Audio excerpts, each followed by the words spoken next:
Hello students, how are you?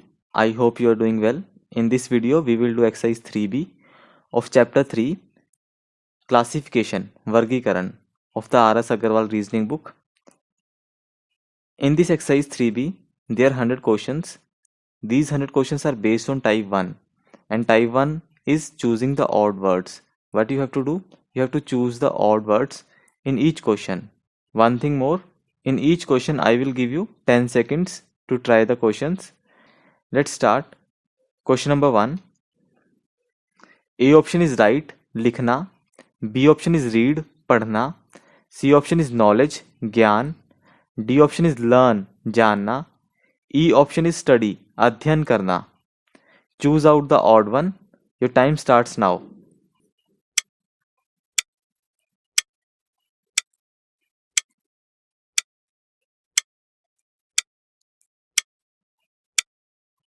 Times up. इसका answer देख लेते हैं हम. इसका आंसर सी ऑप्शन है, नॉलेज, ज्ञान. Because all others are resorted to by one to acquire knowledge. क्योंकि ज्ञान प्राप्त करने के लिए अन्य सभी का सहारा लिया जाता है. आप देख सकते हो, इजी था क्वेश्चन. तो जो जो बाकी चार ऑप्शन है नॉलेज को छोड़कर, राइट, रीड, लर्न और स्टडी, ये क्या डिफरेंट वेज हैं, अलग अलग तरीके हैं नॉलेज को गेन करने के. तो इसका आंसर क्या आएगा? सी ऑप्शन नॉलेज आएगा. ये सभी चारों से क्या है? डिफरेंट है. तो इसमें ऑड वन कौन है? C option knowledge. Question number 2. A option is arrow, तीर. B option is missile. C option is sword, तलवार. D option is bullet. E option is spear, भाला. Choose out the odd one. Your time starts now.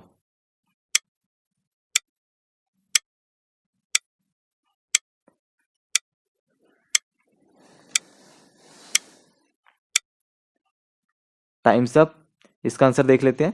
इसका answer C option है, sword, तलवार. Because all except sword strike the target at a distance. क्योंकि तलवार को छोड़कर सभी दूर से लक्ष्य पर प्रहार करते हैं. ये भी आसान था. आप देख ही सकते हो, तलवार को छोड़कर जो बाकी चार ऑप्शन है, एरो, मिसाइल, बुलेट और स्पीयर, अगर आपने किसी व्यक्ति या फिर वस्तु पे हमला करना है, आप इनके साथ दूर से उस चीज़ के ऊपर हमला कर सकते हो. लेकिन अगर आपने स्वॉर्ड का इस्तेमाल करना है, तलवार का इस्तेमाल करना है, तो तलवार को आपको उस चीज़ के पास नज़दीक जाना पड़ेगा, तभी आप तलवार से उस चीज़ के ऊपर हमला कर सकते हो. तो इसका आंसर क्या आएगा? स्वॉर्ड, क्योंकि सबसे अलग है. Question number 3. A option is screw, पेंच. बी ऑप्शन इज हैमर, हथौड़ा. सी ऑप्शन इज नीडल, सुई. D option is pin. E option is nail, कील. Choose out the odd one. Your time starts now.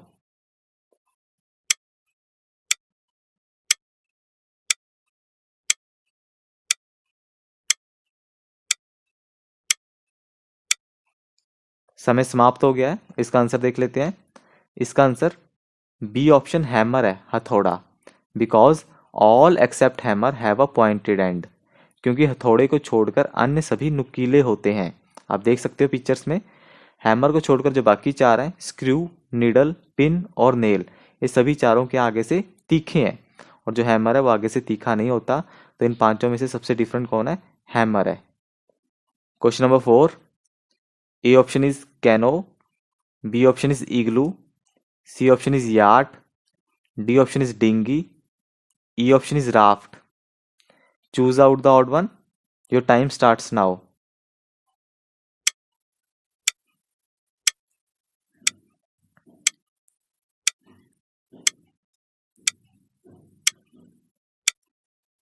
Times up. इसका answer देख लेते हैं. इसका answer B option igloo है. Because all except igloo are types of boats while igloo is a kind of house found in polar regions. क्योंकि इग्लू को छोड़कर सभी नावों के प्रकार हैं, जबकि इग्लू एक प्रकार का घर है जो ध्रुवीय क्षेत्रों में पाया जाता है. ठीक है, समझ आ गया होगा आपको. अगर नहीं आया तो बता देता हूँ. जो ये इग्लू को छोड़कर बाकी चार हैं, जो कैनो, याट, डिंगी और राफ्ट, ये चारों क्या हैं? डिफरेंट टाइप्स ऑफ बोट्स हैं. ठीक है, ये क्या है? अलग अलग प्रकार की नाव है, किश्तियां हैं. लेकिन जो इग्लू है वो एक प्रकार का घर है. ठीक है, जो कि पोलर रीजन्स में पाया जाता है.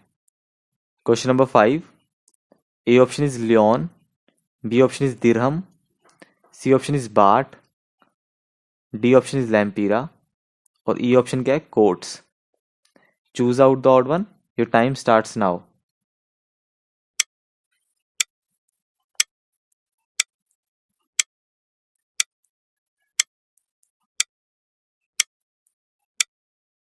टाइम खत्म हो गया है, इसका आंसर देख लेते हैं। इसका आंसर ई ऑप्शन कोर्ट्स है, because all except courts are currencies while courts is a parliament. क्योंकि कोर्ट्स को छोड़कर सभी मुद्राएं हैं, जबकि कोर्ट्स एक संसद है। इस क्वेश्चन के बारे में बता देता हूँ आपको मैं थोड़ा। जो लियोन है वो करेंसी है सीरा लियोन की, ठीक है।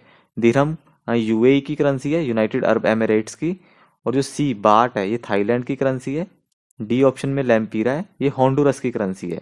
जो कोर्ट्स है ई ऑप्शन, वो किसी देश की करेंसी नहीं है, बल्कि वो एक क्या है, पार्लियामेंट है। एक्चुअली स्पेन के पार्लियामेंट को कोर्ट्स बोलते हैं। तो सबसे अलग कौन आया इसमें, ई ऑप्शन जो कोर्ट्स है वो क्या है, इनमें सबसे डिफरेंट है। ऑड इनमें कौन है, कोर्ट्स है। तो इसका आंसर ई ऑप्शन होगा। Question number 6, A option is peak चोटी, बी ऑप्शन इज माउंटेन पर्वत, सी ऑप्शन इज हिलॉक पहाड़ी, डी ऑप्शन इज माउंट टीला, ई ऑप्शन इज वैली घाटी। आपने इनमें से विजातीय या फिर विषम को चुनना है, ठीक है। ऑड वन चुनो आप। Your time starts now.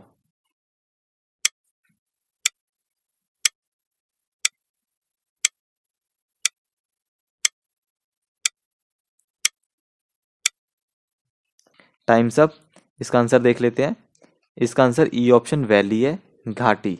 Because all except valley are elevated features. क्योंकि घाटी को छोड़कर सभी ऊंचाई से संबंधित हैं। आप देख सकते हो पिक्चर्स में सारा क्लियर है।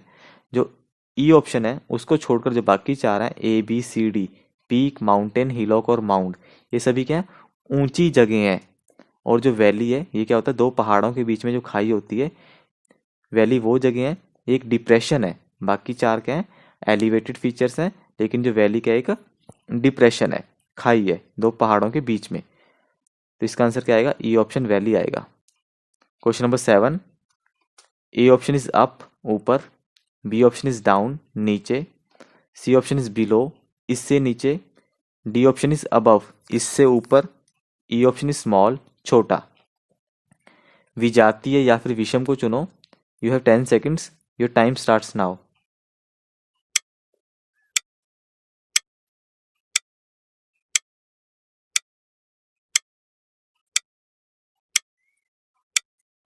समय खत्म हो गया है, इसका आंसर देख लेते हैं। इसका आंसर ई ऑप्शन स्मॉल है, छोटा। Because all except small are prepositions while small is used as an adjective. क्योंकि छोटे को छोड़कर सभी पूर्व सर्ग हैं, जबकि छोटे का प्रयोग विशेषण के रूप में किया जाता है। Question number 8, A option is jumping कूदना, बी ऑप्शन इज रनिंग चलना, सी ऑप्शन इज स्प्रिंटिंग दौड़ना, D option is jogging, E option is exercising. इसका जो बी ऑप्शन है रनिंग, उसका हिंदी हिंदी में मतलब चलना लिखा हुआ है। लेकिन रनिंग तो क्या होता है, भागना है, फिर दौड़ना होता है। एक्चुअली क्या है, ये जो RS अग्रवाल की बुक है हिंदी वाली, उसमें यही 5 ऑप्शन दे रखे हैं क्वेश्चन नंबर 8 में। और जो इंग्लिश वाली बुक में है उसमें जो ऊपर वाले ऑप्शन है वही दे रखे हैं। जैसे रनिंग का एग्जैक्ट वर्ड यहाँ पे नीचे क्या आना चाहिए था, भागना आना चाहिए था, इन्होंने चलना लिख रखा है। इट्स ओके, आप इसमें से ऑड वन को चुनो। विषम या फिर विजातीय को चुनना है, चुनो। Your time starts now.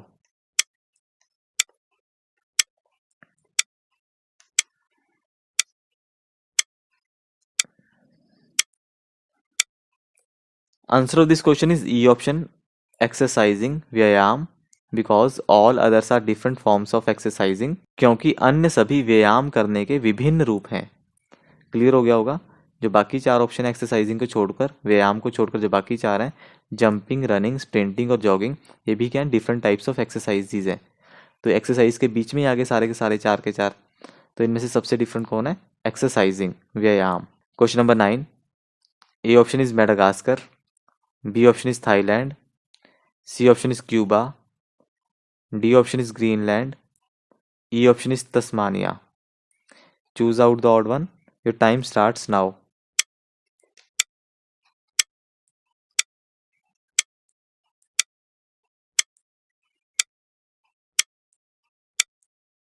Times up. इसका आंसर देख लेते हैं। इसका आंसर बी ऑप्शन थाईलैंड है। Because all except Thailand are islands. क्योंकि थाईलैंड को छोड़कर सभी द्वीप हैं। इजी था। थोड़ा बता देता हूँ इसके बारे में आपको। थाईलैंड को छोड़कर जो बाकी चार हैं, मेडागास्कर, क्यूबा, ग्रीनलैंड और तस्मानिया। तस्मानिया को आप देख सकते हो, ऑस्ट्रेलिया के नीचे आइलैंड है छोटा सा, वो सभी क्या आइलैंड्स है। लेकिन जो थाईलैंड है वो चारों तरफ से सी या फिर ओशन से नहीं घिरा हुआ, तो जो थाईलैंड है वो एक आइलैंड नहीं है, और बाकी जो चार हैं ये सारे के सारे क्या हैं, आइलैंड्स हैं। Question number 10, A option is collection, संचयन, बी ऑप्शन इज कंपाइलेशन, संग्रह, सी ऑप्शन इज क्लस्टर, समूह, डी ऑप्शन इज असेंबलेज, संयोजन, ई ऑप्शन इज असॉर्टमेंट, संकलन। Choose out the odd one, your time starts now.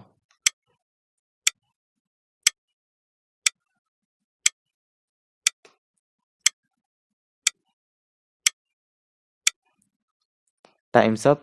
Answer of this question is C option, cluster, समूह। Because all except cluster denote collection of selected items, क्योंकि समूह को छोड़कर सभी चयनित वस्तुओं के संग्रह को दर्शाते हैं। इन ऑप्शंस के बारे में आपको मैं थोड़ा डिटेल में बता देता हूँ। कलेक्शन क्या होता है, किसी भी चीज़ का संचयन करना, इकट्ठा करना। जैसे कई लोगों को सिक्कों को इकट्ठा करने का शौक होता है, कई लोगों को डाक टिकटें, स्टैम्प्स का इकट्ठा करने का शौक होता है, तो वो एक प्रकार का क्या है, कलेक्शन है। जो बी ऑप्शन, कंपाइलेशन, कंपाइलेशन क्या होता है, फॉर एग्जांपल आपने कोई किताब लिखनी है, तो आप उस किताब को लिखने के लिए डिफरेंट सोर्सेज से इंफॉर्मेशन कलेक्ट करोगे, जैसे कि इंटरनेट का यूज़ कर सकते हो आप, या फिर जो बाकी ऑथर्स हैं उनकी बुक से आप थोड़ी इन्फॉर्मेशन को ले सकते हो। तो उन उन सारी इन्फॉर्मेशन को लेने के बाद आप उस इन्फॉर्मेशन को असेंबल करोगे, मीन्स उसको एक तहसीर लगाओगे। मीन्स इसमें भी आप देखा जाए तो इन्फॉर्मेशन को कलेक्ट कर रहे हो ना, कंपाइलेशन भी एक प्रकार का कलेक्शन ही है, इसमें इन्फॉर्मेशन को कलेक्ट किया जा रहा है। जो डी ऑप्शन असेंबलेज है, असेंबलेज क्या होता है, लोगों या फिर चीज़ों का कलेक्शन, इकट्ठा होना एक जगह पे। इसकी एग्जांपल दे देता हूँ। फॉर एग्जांपल आपने कहीं पे कोई प्रदर्शन करना है, आपने प्रोटेस्ट करना है, और उस प्रोटेस्ट में आप और लोगों को भी बुलाना चाहते हो, तो आप उन लोगों को उस प्रोटेस्ट का कॉज बताओगे, क्यों आप वो प्रोटेस्ट कर रहे हो। अगर वो आपका सहयोग देने के लिए उस प्रोटेस्ट में आ रहे हैं, तो वो एक तरह से असेंबलेज बन जाएगा, क्योंकि आपने उन लोगों को इकट्ठा किया है ना, अपने पास बुलाया है, तो उस जो इकट्ठ बनेगा, जो कलेक्शन बनेगी लोगों की वहाँ पे, उसको असेंबलेज बोलेंगे। और जो ई ऑप्शन है असॉर्टमेंट, उसको भी समझ लो। असॉर्टमेंट क्या होता है, मिसलेनियस थिंग्स का, डिफरेंट टाइप्स ऑफ थिंग्स का, मीन्स अलग अलग चीज़ों का जो कलेक्शन होता है, उसको क्या बोलते हैं, असॉर्टमेंट बोलते हैं। इसके एक उदाहरण आपको दे देता हूँ मैं। जैसे कि आपने एक चॉकलेट का बॉक्स देखा होगा, उस चॉकलेट एक आपके पास चॉकलेट का बॉक्स है, सपोज करो, उस चॉकलेट के बॉक्स में डिफरेंट फ्लेवर्स की चॉकलेट्स हैं, और उस बॉक्स के ऊपर एक लेबल पे उन सभी के फ्लेवर्स की एक फ़ोटो लग रखी है, पिक्चर लग रखी है। तो एक तरह का असॉर्टमेंट ये है ना कलेक्शन। ये जो आपके पास चॉकलेट का बॉक्स है, भी एक तरह से कलेक्शन है, डिफरेंट फ्लेवर्स की इसमें चॉकलेट पड़ी हैं, तो ये भी किसकी एग्जांपल हो जाएगी, असॉर्टमेंट की हो जाएगी। लेकिन जो क्लस्टर है वो कलेक्शन नहीं है, उसमें किसी व्यक्ति ने या फिर आपने किसी चीज़ को इकट्ठा नहीं किया। क्लस्टर सिर्फ एक क्या ग्रुप है, ग्रुप तो सारे हैं, 5 के 5 ग्रुप हैं, लेकिन क्लस्टर को छोड़कर जो बाकी चार हैं, कलेक्शन, कंपाइलेशन, असेंबलेज और असॉर्टमेंट, इन ये ग्रुप आपने इकट्ठा करके, कलेक्शन करके बनाए हैं। लेकिन जो क्लस्टर है वो आपने कलेक्ट नहीं किया उस चीज़ को, वो ऐसे ही झुंड में कोई चीज़ पड़ी है। ठीक है, समझ लग गया होगा आपको इन सभी के बारे में। तो इसका आंसर क्लस्टर इसलिए है क्योंकि वो कलेक्शन ऑफ सेलेक्टेड आइटम्स नहीं है। ओके।